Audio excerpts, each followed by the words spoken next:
Carol page 70। So first paragraph में ऐसा बोल रहे हैं, मतलब जो सीढ़ियाँ चढ़नी शुरू की थी स्क्रूज ने, उसका डिस्क्रिप्शन बताने की कोशिश करें कि वो सीढ़ियाँ इतनी चौड़ी थी।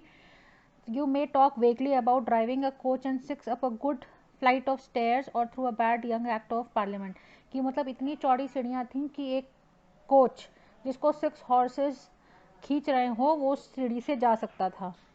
बट आई मीन टू से you might have got a hairs up that staircase. Hairs वो होता है, पहले सारी चीज़ें हॉर्स ड्रिवन होती थी, तो हेयर्स उस टाइप का कैरेज होता था जिसमें कॉफिन लेके जाते थे। तो ये कह रहे हैं कि वो हेयर्स भी उस सीढ़ियों से जा सकता था।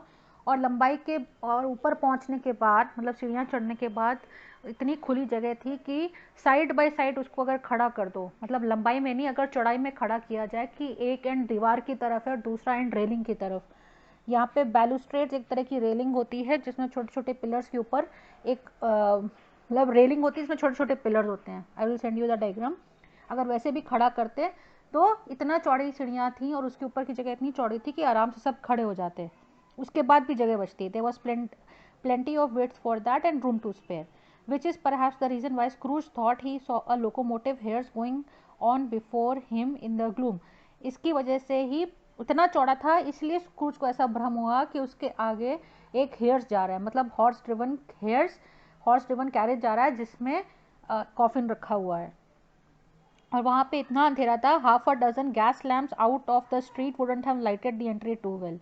मतलब इतनी चौड़ी थी कि अगर हाफ अ डजन मतलब 6 गैस लैम्प्स भी जलती तब भी वो ढंग से रोशनी ना दे पाती।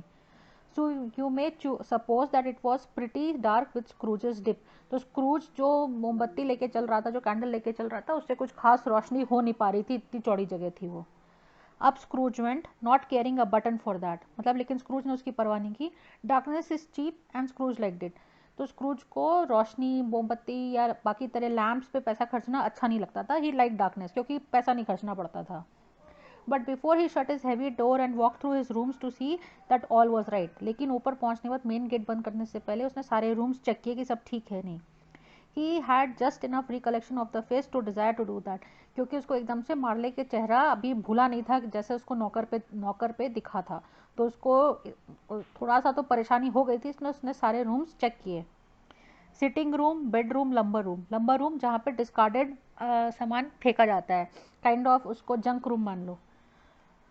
All as they should be, सब वैसे ही थे। No body under table, no body under the sofa, small fire in the grate, मतलब एक छोटी सी फायर जल रही थी अंगीठी पे। स्पून एंड बेसिन रेडी, बर्तन रेडी थे। The little saucepan of gruel, gruel मतलब जो खाना पान जैसे पॉरेज हो गई या ओटमील हो गया, उस तरह का खाना। Scrooge had a cold in his head, मतलब स्क्रूज को ठंड लगी हुई थी। अपॉन द हॉब मतलब गैस पे रखा हुआ था। Nobody under the bed, nobody in the closet, nobody in his dressing gown, which was hanging up in a suspicious attitude up against the wall. मतलब जिस तरह से ड्रेसिंग गाउन हैंग कर रहा था, आज उसको देख के उसको भी सस्पिशन हो रहा था कि इसके अंदर कोई है तो नहीं। लंबा रूम एज यूजुअल, फिर से उसने चेक किया। ओल्ड फायर गार्ड, मतलब जो जहाँ आग जलती है उसके आगे एक लोहे का जंगला बना रहता है ताकि गलती से किसी का हाथ पैर वहाँ ना पड़ जाए। Two old shoes, two fish baskets, washing stand on 3 legs and a poker. Poker एक रॉड होती है मेटल की जिससे फायर को हिलाते हैं ताकि वो जलती रहे।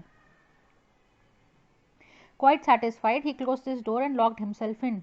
Double locked himself in, which was not the custom. Generally वो बस एक कुंडी या एक लॉक लगाता था, लेकिन आज वो ज़्यादा परेशान था तो उसने 2 लॉक लगाए, जो कि जनरली वो नहीं करता था।